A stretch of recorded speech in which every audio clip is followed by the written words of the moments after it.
Hey, morning. So, I don't know how many of you are blessed enough to still have access to DSTV and Carte Blanche. But I watched Carte Blanche last night, and I've been avoiding watching it because, I call it "Who Have We Caught for Being Corrupt Now" show. And last night, I must tell you, was truly disturbing because it had to do with the foot and mouth outbreak around the country. It had to do with our young men that are being sent to Russia under false pretenses. And they showed footage of what was going on there and what is going on with our people. And it really got me to thinking, what is going on here. It's frightening to me to think about the situation that we're facing, not only in South Africa, but I'm going to speak about South Africa. It's a global issue. But we're facing a massive issue in this country. And I don't know what it's going to take to make people understand that we are fighting a political battle, sure, and we are fighting all kinds of injustice and we're fighting all that type of stuff, right? But we have to start coming to the understanding that there's more to this than what we're seeing and what meets the eye. And this is where I come into it as a pastor, as a scriptural, biblical person. Now, you can believe what you like, but I want to read you something, okay? And I want you to start perhaps drawing a line to what is happening in front of you right now, around the world, but particularly in your own country, right? And you then draw your own conclusions and your own decisions and make up your own mind of what I'm going to read now, whether this is happening or whether it's not happening. And if it is happening, then what is the solution to it to stop happening? Okay? Now, this is something that us as firm biblical believers and scholars have been trying to tell people for years and years and years, but people wash their hands of it because people are trying to fix their own problems and trying to fix this problem with the country with all kinds of solutions, but these solutions seem to be taking us further and further away from the reality of success and the reality of a situation or a country where things are operating, things are working, things are going in the right direction. And as we clutch for more and more of these savior politicians that we think are going to come now and save us from our problems, everyone is worse than the last. Every single one is worse than the last. Every single one promises the world and delivers the toilet. And you've got to start asking, but why? Why are these people? What is happening that we just can't seem to find solutions in our country? So before I touch on what I want to read to you, how is it, right, that our government, okay, can watch people actively recruiting our citizens to join a private military contracting group, okay, under false pretenses, assist those citizens to leave our country, all right? And as they said, from Ukraine and the Ukrainian ambassador, as well as the videos that we saw coming out of there, all right, that these are the expendable ones. These are the ones that we go and we send right in front to catch the bullets because there's no accountability for us, for these particular individuals, right? We see that going on. We know that's going on. We know that Jacob Zuma's family are implicated in that. We know it, all right? For sure, we know it, okay? And then, at the same time, as we know that this is going on, okay? We invite them into our oceans to come and do military exercises with us. We invite them into our oceans to do military exercises with a country, Iran, that has, in the last month, almost killed more of its own citizens than Israel killed during an all-out war in 2 years. But there's no outcry, right? At the same time, the Israeli ambassadors offer assistance to a king in the Eastern Cape to help to rebuild hospitals, rebuild infrastructure, make life better for the residents of that area after the king's plea because he's getting no joy. And what do? They expel the ambassador. Now you've got to start asking yourself, how is it that people can make these clearly irrational and illogical decisions continually over and over? Now, the only way that you can figure this out, all right, is that there must be some external force that is influencing the thinking of these people. And those of us that watch this stuff closely from a spiritual perspective can see it straight away. It's evil. It's absolutely 100% evil. When people can say certain things and convince other people that the things that they're saying are true, when we can see without any doubt that what they're saying and what they're doing do not measure up whatsoever. Now, this is scriptural. This is a biblical thing. And I'm going to read it to you. And I'm not going to give you the scripture reference yet because I don't want you to run away. But I'm going to read you something now. And I'm going to read it from the modern translation, which is the Message. Okay? Listen to this. God's curse in the city, God's curse in the country, God's curse on your basket and bread bowl, God's curse on your children, the crops of your land, the young of your livestock, the calves of your herds, the lambs of your flocks, God's curse in your coming in, God's curse in your going out. God will send the curse, the confusion, the contrariness down on everything that you do until you've been destroyed and there's nothing left of you, all because of your evil pursuits that led you to abandon me. God will infect you with the disease, wiping you right off the land that you're going into possessed. God will set consumption and fever and rash and seizures and dehydration and blight and jaundice on you. They will hunt you down until they kill you. The sky over your head will become an iron roof, the ground under your feet a slab of concrete. From out of the skies, God will rain ash and dust down on you until you suffocate. God will defeat you by enemy attack. You'll come at your enemies on one road and run away on 7 roads. All the kingdoms of the earth will see you as a horror. Carrion birds and animals will boldly feast on your body with no one to chase them away. But this is where it gets hectic. Now I'm going to go down, all right? So for those of you that have ever been trapped in addiction, listen to this. He'll make you go crazy and blind and senile. You'll grope around in the middle of the day like a blind person feeling his way through a lifetime of darkness. You'll never get to where you're going. Not a day will go by that you're not abused and robbed. Hello? Hello? And no one is going to help you.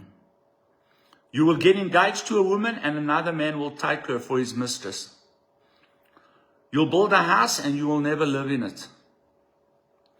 You'll plant a garden and never eat so much as a carrot. And so it goes and so it goes. And then it starts speaking about you'll get boils on your knees and legs. What does that sound like, right? And then listen to this. God will lead you and the king you set over you to a country neither you nor your ancestors have heard of. There you will worship other gods, no gods of wood and stone. Among all these peoples where God will take you, you will plant sacks and sacks of seed in the field, but get almost nothing. And it goes on and on. It goes on to talk about that foreigners will come as the eagle flies and occupy your cities and take captive your sons and daughters. It tells you that these foreigners will only lend to you, you will never lend to them. It tells you that they will be a fierce and vicious nation of stern countenance that will take you captive. Now, when you listen to this, right? Now, I'm going to tell you, this is Deuteronomy chapter 28, and we from around verse 30. You can go read it, right? Before this comes the blessings. Now, we've got to start coming to some kind of understanding that the reason that we are in the pickle that we're in could very well and possibly be that due to the leaders that we have put over us, we as South Africans have put these leaders over us. These leaders are absolutely 100% anti-God, anti-faith, anti-belief. And where they are pro-belief, they are still anti-God because they push religions and systems that are anti-Yahweh, the God of the Bible, the one and only true living God. Now, when we look at the situation that our country is in, right?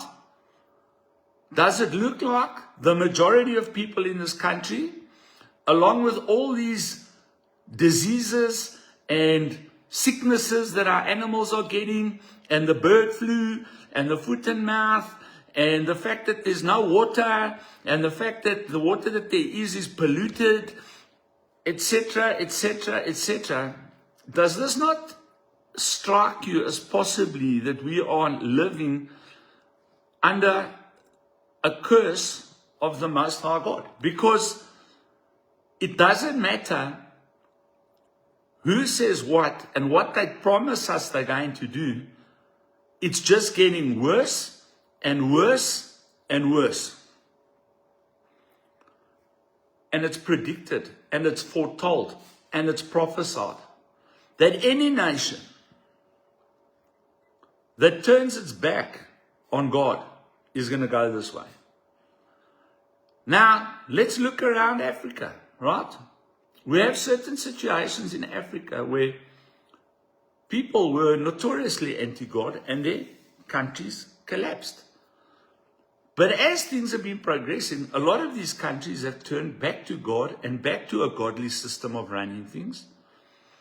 Africa is now the fastest growing Christian continent. Africa is promoting, but within that is a very warped system of Christianity. And you'll see those countries that are operating under that warped system of Christianity, where they try to combine Christianity with pagan, ancestral, tribal systems, they're still getting nowhere. But if you go around the world and you watch people who serve God with their whole heart, their whole mind, and their whole soul, as a nation, what happens to those countries? They flourish. They flourish. You can look at Israel, right? As a system like that. Israel is a tiny little speck in the middle of a massive Islamic stronghold. And yet that tiny little speck is such a thorn in the side of everyone around it. If you go and look at the way the vast majority, especially countries where they don't have the luck of having oil, right? Countries like Egypt, Syria, what's the other one? Yemen. If you want, for all an argument's sake, call Gaza a country if you want to do that. Palestine. And you look at how the people in those countries, Iran, Iraq, Afghanistan, Pakistan, how those people are living versus how Israel is living. Who those people worship versus who Israel worship. You know, all we need to do now, if the Israelis really want to take off, is get them all introduced to Christ. But they still worship the same God that we worship. Christ's Father, the Father God, Yahweh, right? And in the Bible, it tells us that Israel will be turned from a desert to a place that will be flowing with milk and honey, and even rivers will run in the desert. Now, you can go to Israel now, and you can go and see that they have developed systems whereby they desalinate water and they grow vegetables, fruit, export quality in the desert. You can go into places, people will look at people like myself and they say, well, you don't look like you're living under a curse, Petey. And I'll say this to you, you're 100% right, and I'll tell you why you're 100% right. We're not living under a curse, because even under a curse, people of God, people who follow God, it says in the word, God treats them as the apple of his eye, and he keeps a hedge around them so that they can thrive and survive no matter what curse is befalling those around them. You can see that multiple times in the Bible. Daniel, Joseph, Abraham. Over and over, the story goes on. Gideon. Over and over, it's a repeated thing. Moses even. You know? You see the story of Christ, where Christ, they were trying to capture him and kill him long before his appointed time, and they couldn't. Christ thrived. This is what people don't understand. The world wants you to believe that Christ was a begging pauper, you know, running from place to place, begging people for money to run his ministry. This was not the case. This was absolutely not the case. We know that when Christ died, that the Roman soldiers gambled over his clothing. They say that Christ wore a tunic made of purple that didn't have a seam. In those years, this were the markings of an extremely wealthy person. Also, I want to add this to you. To be humble in poverty is not a difficult thing. It is only truly humility when you can have and still be humble and mingle with those who do not have and share with them. That is humility. Not crawling around on your face begging for something to eat. That is forced humility, necessity, survival. You with me? So we got to start now thinking, South Africa, why are we really in the position we're in? It is because we have put antichrists, anti-God people in control of our country. You can see it in their behavior. Their behavior. Let me tell you something about godly people and Christian people. Christian people and godly people, if they're truly godly and Christian, will always, as per Christ's message, Christ's example, put other people before themselves and their own welfare. And when they put other people before themselves and their own welfare, God lifts them up. God supplies more than enough. The Bible says God fills out blessing in their lap that they cannot contain. Because they put other people's needs, other people's benefits, other people's privilege before their own. And then God blesses them. In places where people are really under a curse, like our own country. And this is what I want to ask you today. Don't you think perhaps the reason that we're in the situation we're in is because as a nation, although we claim to be Christian, although we claim to follow God, we're not practicing what we say we practice. Because if we practice what we say we practice, this government and all its subsidiaries would not be in power. There would be a God-fearing, godly government in power. We're now getting ready to vote 2 convicted known gangsters who are running a political party into power, who've got the support of massive wealth pushing their agenda to put criminals in power, ungodly people, ungodly men, men whose God is money, men whose God is power, men whose God is the flesh, the self. And if you continue to do this, the future is bleak, but the people of God will continue to flourish. The people of God will continue to be blessed in the midst of the curse. So you must decide, South Africa, if you want to continue in a curse, or if you want to start experiencing life and life more abundantly. And in order to do that, you better start putting godly people in positions of power, like people are starting to do in organizations that I've been invited to now, along with other spiritual leaders, Christian spiritual leaders. And you will see these places, without much effort from those spiritual leaders, will succeed.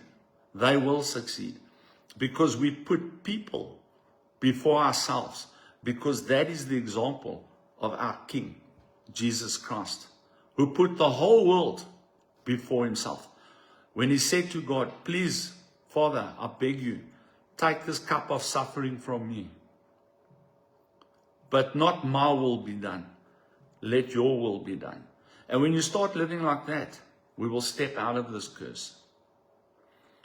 When we start supporting people who support light and goodness, we will step out of this curse. Amen. We are living in a curse. And until South Africa starts realizing that and falls on their faces and starts serving God, we're going to remain in this curse. God bless, guys. That's my message for Monday. Have a great one. Cheers.